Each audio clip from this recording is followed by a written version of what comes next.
Ils en rêvaient depuis longtemps. Une croisière sur la Seine.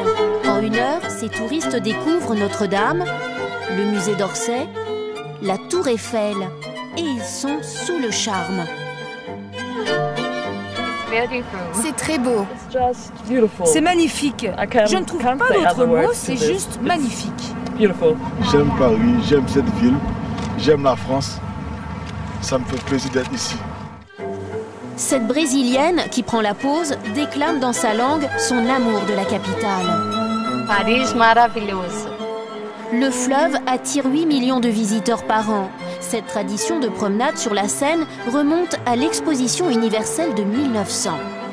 À votre gauche, vous pouvez voir la Statue de la Liberté. Sur le livret qu'elle tient dans la main est portée l'inscription 4 juillet 1776 égale 14 juillet 1789.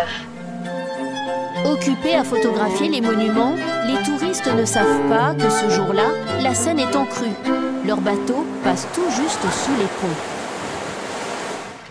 Eux connaissent tous les caprices du fleuve. Ouais, bonne chance. C'est comme ça qu'on dit. Les policiers de la brigade fluviale sont en alerte crue. La Seine dépasse de 50 cm la côte d'alerte. Les nageurs vérifient que le courant n'emporte pas avec lui des troncs d'arbres ou des filets de pêche, dangereux pour les hélices des bateaux. Les policiers de la brigade fluviale patrouillent nuit et jour sur la Seine, toujours prêts à porter secours. Ils surveillent aussi la montée des eaux. Ils redoutent une crue pareille à celle de 1910 qui paralysa Paris pendant plus d'1 semaine. En 1910, le zouave du pont de l'Alma avait de l'eau jusqu'aux épaules et Paris ressemblait à Venise. Aujourd'hui, même avec les nouveaux instruments de navigation, la statue du pont de l'Alma reste une vigie incontournable.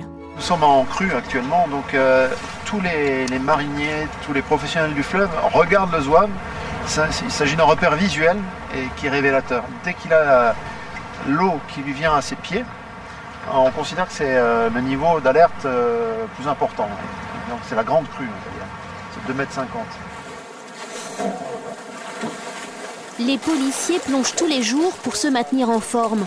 En cas d'urgence, pour secourir un désespéré, chaque seconde compte.